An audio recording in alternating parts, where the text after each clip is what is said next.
Oke, kembali di Perempuan Bicara, saya langsung mengundang juga ya pemirsa yang ingin ikut memberikan pendapatnya di 021 2253 5378 soal aplikasi baru untuk mengisi bensin ini ya buat kendaraan bermotor khususnya mobil. Nah, tadi kan dari Mbak Devi saya garis bawahi ini bagus untuk memastikan subsidi tepat sasaran. Itu manfaatnya seperti itu. Dari Bunda Neno tadi mengatakan akan membawa keribetan atau mungkin kesulitan bagi ibu-ibu rumah tangga yang mungkin jadi tambah kuota, handphone dan lain-lain. Apalagi ini mungkin kalau di daerah pedesaan susah dan segala macam dan biaya UMKM. Nah, saya mau dengar Bu Afi, gimana Bu Afi dengan kebijakan baru ini? Oke, jadi pertama memang kenaikan harga ini tidak bisa terhindarkan di mana memang supply shock itu terjadi Oke. di hampir seluruh negara. Karena negara-negara lain pun memprotek apa namanya Stoknya minyak ya. dan juga pangan gitu. Itu yang membuat harga naik ya.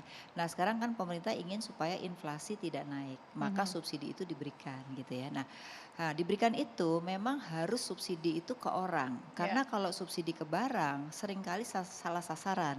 Di mana tadi Mbak mengatakan bahwa orang kaya menikmati. Ya otomatis karena yang namanya orang itu sifatnya moral hazard. Jadi ketika itu Hmm. tidak ada batasan dia akan menikmati. Nah, Hmm. maka subsidi itu harus ke orang. Nah, Ya.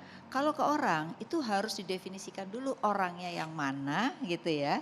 Kemudian bagaimana mekanismenya. Nah, kalau ini kan modelnya semua daftar boleh gitu. Nah, mungkin ini juga bisa salah sasaran Mhm. karena semua orang bisa daftar gitu. Nah, jadi memang menurut saya harus didefinisikan dulu siapa sih yang boleh gitu ya. Misalnya kalau mobil yang 2.000 ke bawah gitu. Hmm. Jadi jelas ya. Mhm. Kemudian motor apakah boleh semua motor gitu. Mhm. Karena yang bahaya itu begini, ketika tidak ada kuota, dia datang ambil beli, dia keluar lagi dijual, beli lagi. Nah, kan tidak ketahuan. Ya. Nah, harusnya dengan metode apps ini itu bisa dilihat rata-rata sebulan itu kalau dia lokasinya dari Bekasi Jakarta tuh berapa Ya. sih gitu.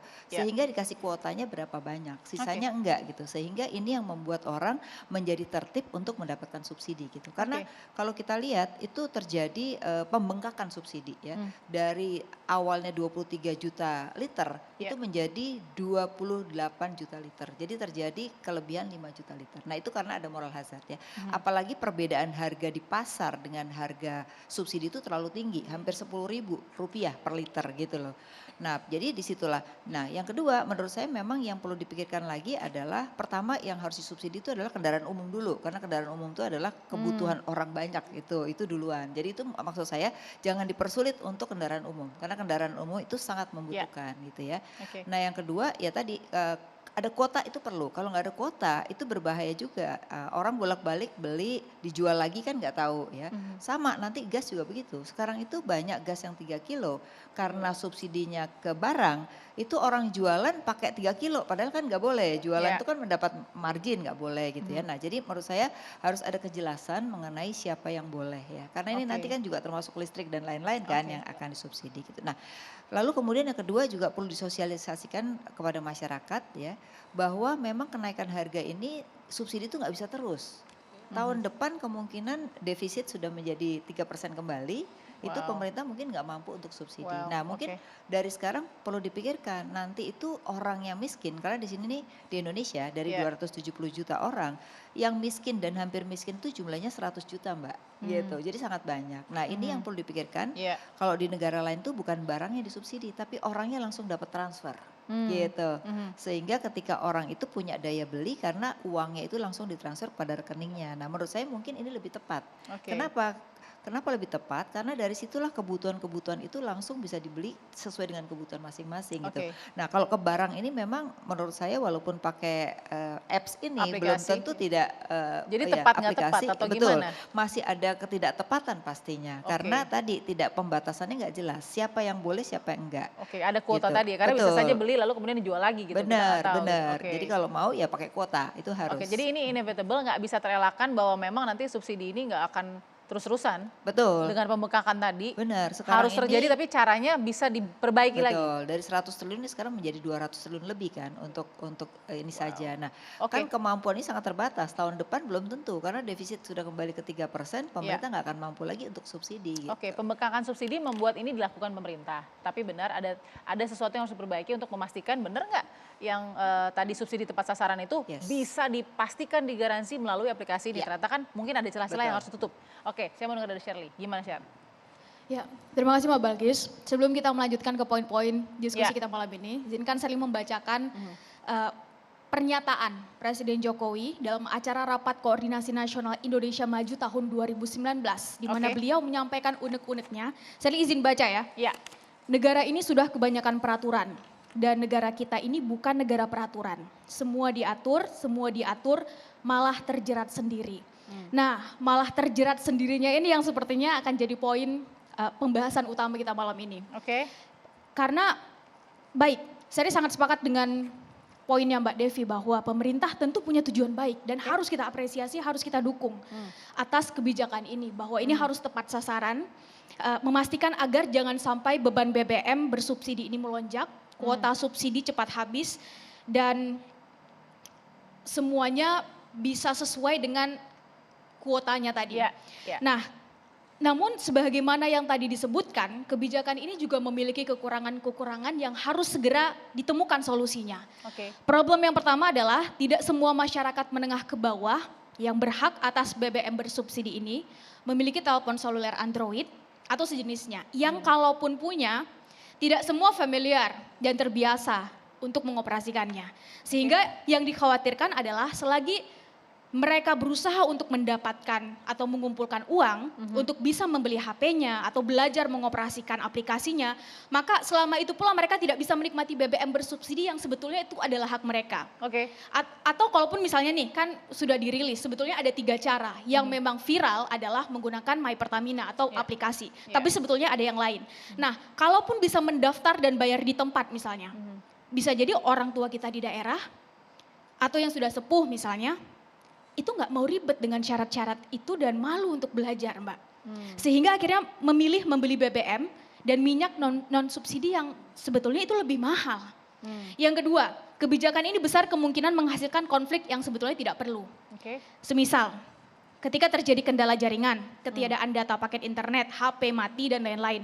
Apakah mereka bisa terima begitu saja antri ulang atau ngisi baterai, nunggu sinyal dulu atau isi paket dulu? Bisa jadi mereka dalam perjalanan penting misalnya, menjenguk dan atau mungkin bawa keluarga ke rumah sakit. Ini rawan terjadi dan menghasilkan konflik antara petugas dan pelanggan atau konflik sesama pelanggan yang tidak sabar. Oke. Problem ketiga, bukankah selama ini selalu ada keterangan dan himbauan di setiap SPBU untuk tidak menyalakan atau memakai HP? Oke.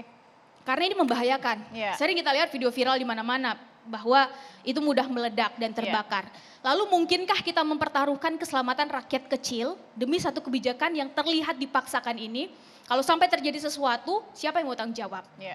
Yang keempat, aplikasi ini memuat data. Bicara data, ini saya yakin akan menjadi diskusi yang menarik. Di mana negara kita selama ini dikatakan belum cukup pandai menjaga datanya. Tentu kita tahu beberapa waktu yang lalu terjadi kehebohan terkait dugaan kebocoran data warga negara kita.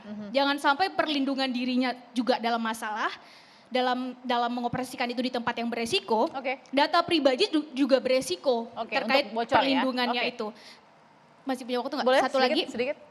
Problem kelima sekaligus terakhir. Ya. Dari mana kita tahu bahwa mereka yang mendaftar adalah mereka yang berhak? Jangan sampai justru malah yang menengah ke atas yang bisa membelinya atau bisa mendaftarnya. Kenapa demikian? Karena mereka yang memungkinkan bisa memakai dan punya, sebutlah misalnya, infrastruktur HP Android atau sejenisnya untuk mengunduh aplikasinya atau punya inisiatif lebih untuk mendaftarkan itu, justru adalah mereka yang punya kemampuan sebetulnya. Sehingga targetnya adalah tepat sasaran tadi justru tidak tepat sasaran. Sementara warga menengah ke bawah yang punya hak dan kebutuhan justru tetap tidak mendapatkan itu. Oke, kekhawatiran menarik. Saya juga harus mendengarkan kekhawatiran lain selain tadi ya, poin-poin 5 poin penting tadi dari Shirley. Kita terima telepon dulu dari pemirsa dari Palembang ya. Namanya Mbak Rani ya, Ibu Rani. Silakan Ibu Rani. Ya, ya masalah aplikasi. Ya, Halo, selamat malam. Malam, silakan Ibu Rani. Ya, masalah aplikasi My Pertamina itu menurut saya kurang tepat karena akan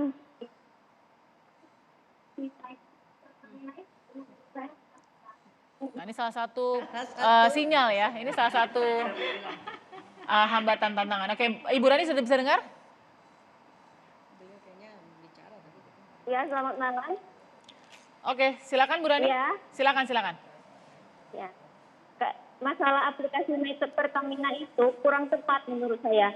Karena akan terjadi antrian. Nah, solusinya siapkan aja jalur pertalit khusus untuk motor dan untuk jalur mobil ganti aja dengan pertama, yaitu BBM non subsidi. Nah, karena sudah pasti mampu karena mempunyai mobil. Nah, pemerintah juga harus membatasi pembelian kendaraan, terutama mobil, karena satu mobil itu bisa sedikitnya 20 liter. Itu bisa untuk dapat 4 sampai 5 motor. Nah, kemudian larangan parkir di bahu jalan atau permahal ongkos parkir, sehingga tidak terjadi kemacetan. Bayangkan saja, jika macet 1 menit aja, berapa liter BBM yang terbuang. Nah, kan itu cuma akibat macet tadi. Nah, mungkin itu saja. Oke, Ibu Rani sudah menghitung dengan matematika sendiri ya, luar biasa. Oke, ada kekhawatiran di situ antrian panjang dan malah membuang bahan bakar kalau antrinya lama. Dan tadi ya, pakai line khusus lah yang non subsidi dan subsidi gitu ya. Sesaat lagi tetap di Perempuan Bicara.